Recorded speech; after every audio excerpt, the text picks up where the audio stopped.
Coucou tout le monde, j'espère que vous allez bien. Donc je vous retrouve dans un nouveau point lecture avec 4 titres dont un manga et on commence tout de suite. Donc j'ai tout d'abord lu Supinu, le tome 1 de Yu Ori chez Komiku Édition. Donc c'est un manga en 3 tomes et donc j'ai acheté les 2 premiers. Donc dans celui-ci on va y rencontrer Tina et Nicolas qui vivent en Finlande et qui tiennent un magasin de soupe. Un beau jour, une petite boule de poils toute blanche va rentrer dans la boutique, ne plus jamais partir et se transformer en cette adorable petite boule de poils qui est juste là et qui va très vite avoir comme surnom Supinu. Je dois dire que ce tome-ci est quand même relativement introductif, faut pas se leurrer. On n'avance pas beaucoup dans l'intrigue, mais on rencontre les personnages, on rencontre le contexte et c'était plutôt sympa. Donc maintenant j'ai hâte de rentrer dans le vif du sujet avec les autres tomes. Alors je vous ai enlevé la couverture pour vous montrer comment il est fait. Donc là on a le dessin de Supinu avec une petite description de certaines de ses caractéristiques. Et derrière on a le menu du restaurant de soupe, la soupe de saumon avec la recette au dos. Je dois dire que j'ai beaucoup aimé déjà la façon dont les chapitres sont faits, je trouve la planche magnifique. Et j'aime beaucoup les illustrations. C'est quelque chose qui pour moi est important dans un manga, dans une bande dessinée. Et je dois dire que je suis plutôt satisfaite de ce manga, de ses dessins, de ses crayonnés. Et franchement, j'ai passé un bon moment de lecture avec. Après voilà, il n'y a pas grand chose à dire de par le fait que ce soit un tome d'introduction. Mais c'était plutôt très sympa et ça me donne envie de poursuivre. Donc c'est déjà une bonne chose. Donc voilà, et je vous lirai sans doute le tome 2 prochainement, puisque le tome 3 sort tout bientôt et ce sera la fin de la série. Ensuite, j'ai lu une suite de saga avec Cassidy Black, le tome 2, plongé dans les catacombes de Victoria Schwab chez Lumen. Si vous me suivez depuis un petit moment, vous savez que les séries de Victoria Schwab ne sont pas forcément quelque chose qui me convient. J'avais testé celle-là puisque c'était plus de la jeunesse que du young adulte en me disant soit ça passe, soit ça casse. Résultat, j'ai beaucoup aimé le tome 1 et le tome 2, c'est pareil. J'ai passé un très très bon moment avec ce livre. Dans le tome 1, on suit Cassidy Black, Cassidy qui a des parents auteurs et scénaristes puisqu'ils ont une série. Alors je ne sais plus comment ça s'appelle. Je ne sais plus comment ils les appellent. En fait, sa mère et son père ont écrit une série de bouquins qui maintenant est adaptée en épisode de série télé. Et au lieu de passer tous leurs étés au même endroit avec leurs filles, cette année, pendant l'été, ils vont voyager dans différents lieux qui sont réputés pour être hantés. Dans le premier tome, on allait donc en Écosse dans un château qui avait la réputation de contenir pas mal de lieux hantés. Et dans celui-ci, on se retrouve à Paris avec les catacombes. Il faut savoir que Cassidy a une petite particularité, c'est que depuis qu'elle a failli mourir, je crois que c'était un an précédemment, enfin un an auparavant, elle peut voir les fantômes et interagir avec le voile séparant les deux mondes. Donc forcément, qui dit lieu hanté n'est pas le lieu de tout repos pour notre jeune héroïne. Dans le tome 1, j'avais bien aimé la façon dont l'intrigue était déroulée, la façon dont les personnages étaient construits, puisqu'elle est très amie avec Jacob, le personnage qu'on voit juste ici, qui est un fantôme et qui notamment lui a sauvé la vie. Et j'avais bien aimé découvrir les liens qui les unissaient les uns aux autres, les relations qu'ils pouvaient avoir entre eux. Et dans ce tome 2, on approfondit tout ça.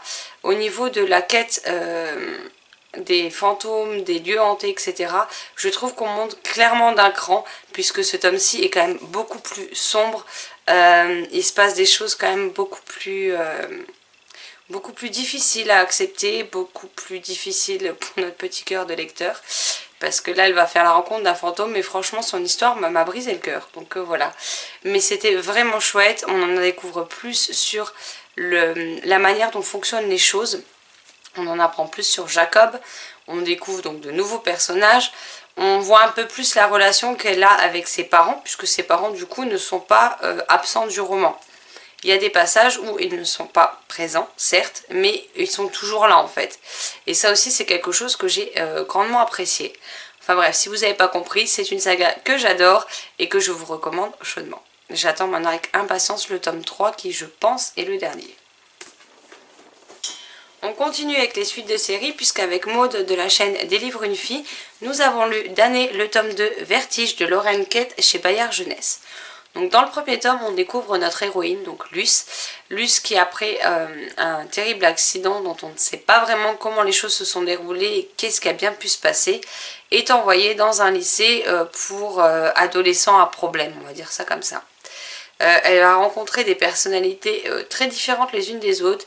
Il y a certains personnages qui, de prime abord, font bien flipper quand même, faut être honnête. Et elle va rencontrer surtout un monde qu'elle ne connaissait pas. Un monde avec des anges, un monde avec des démons. Et il y a une histoire de malédiction derrière, sans qu'elle comprenne les tenants, les aboutissants, et qu'est-ce qu'elle vient foutre au milieu de tout ça, clairement. Donc dans ce tome 2, on retrouve les personnages du premier tome. On va également en découvrir de nouveaux. Il faut savoir que c'est une série où, oui, il y a un triangle amoureux qui m'a posé problème au début du tome 1. J'ai fini par faire abstraction. Dans le tome 2, on voit le début d'un autre triangle amoureux.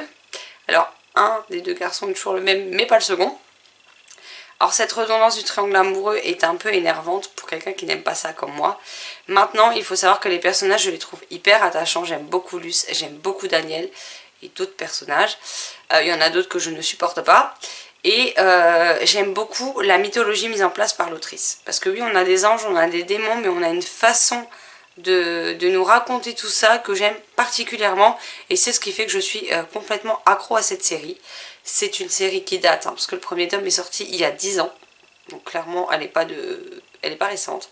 Je l'ai laissé très longtemps traîner dans ma pile à lire parce qu'il y avait autant des avis très très bons et des avis absolument pas bons. Donc voilà, j'ai eu très peur. Je l'ai laissé traîner dans ma pile à lire parce que j'avais toujours autre chose à lire.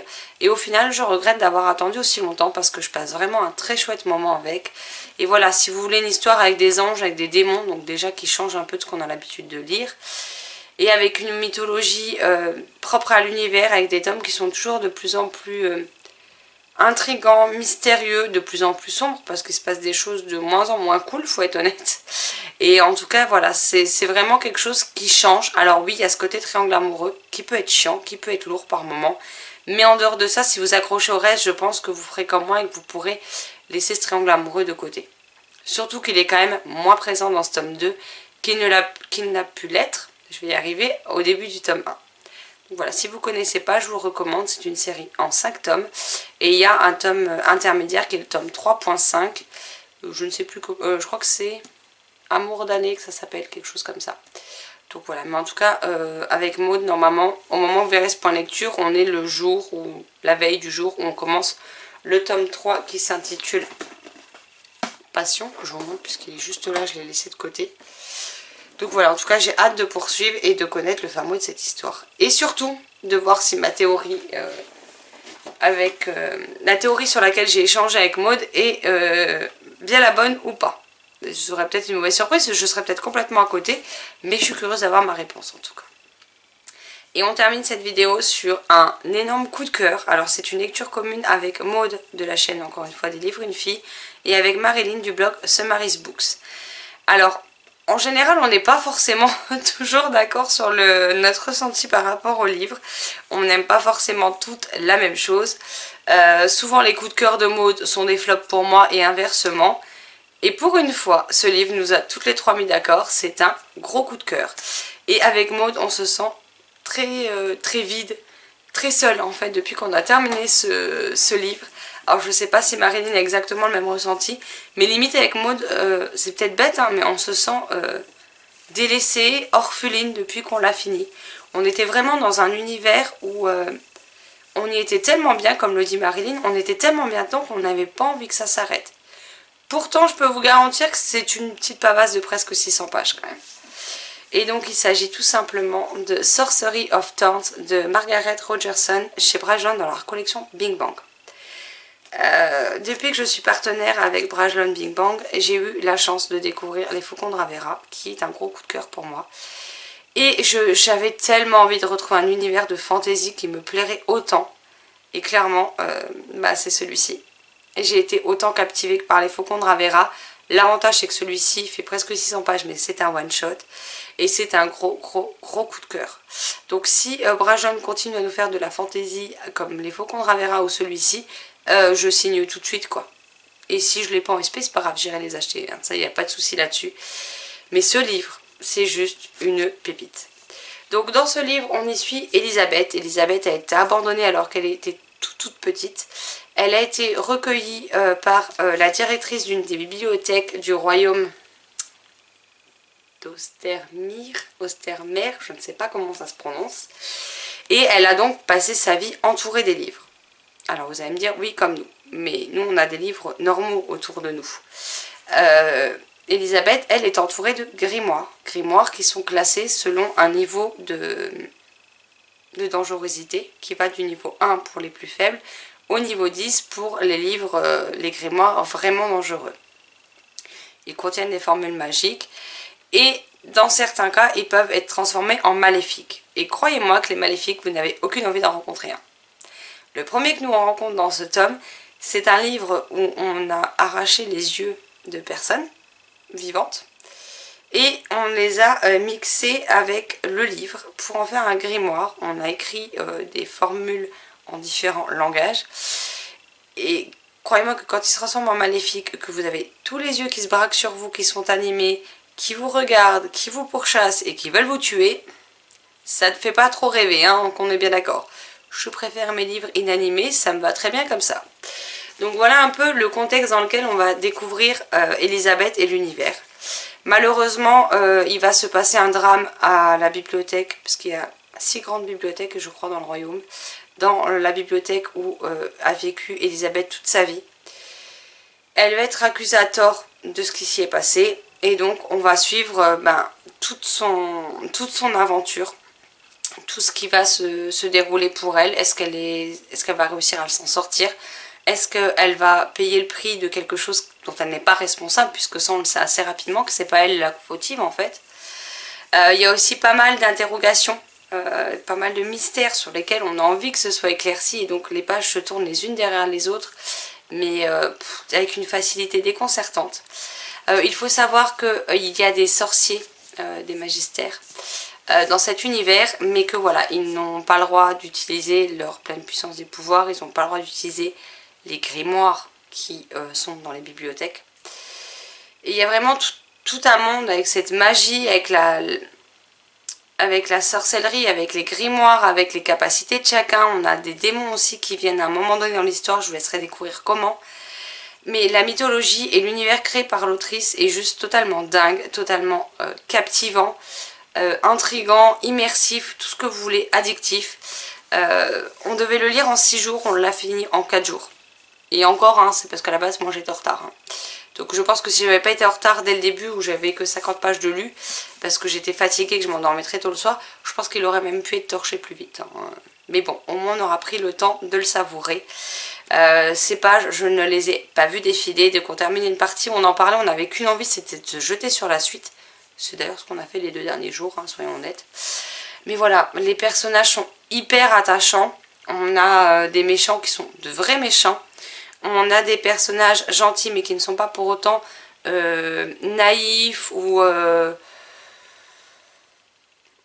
trop gentils et qui n'osent pas prendre de décision. Enfin, ils ont vraiment chacun une personnalité, une complexité qui leur est propre.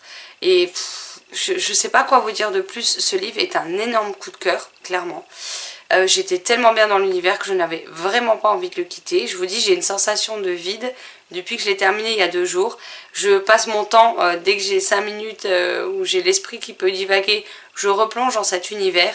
Et c'est assez rare que je replonge aussi facilement, aussi régulièrement, c'est ça que j'étais en train de chercher, dans un univers d'un livre que je viens de terminer. D'habitude j'enchaîne avec un autre et puis je passe à l'autre. Mais là j'ai beaucoup de mal à me sortir cette histoire de la tête. Alors il y a une vraie fin, rassurez-vous. La fin, il y a une vraie fin fermée. Sur ça, il n'y a pas de souci.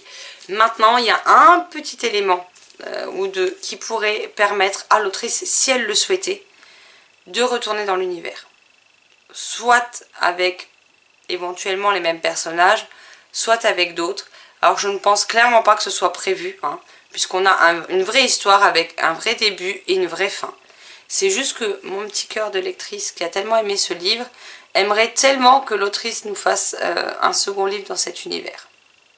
Voilà, parce que j'ai pas envie de le quitter. Je vais le garder très précieusement et je pense que je le relirai l'année prochaine parce que Ça a été vraiment une excellente lecture et vous pouvez être sûr que je vais vous en reparler dans les livres qui ont marqué mon année 2020. Ça, c'est une certitude. Voilà, si vous ne l'avez toujours pas compris, je vous le recommande, mais fois 1000.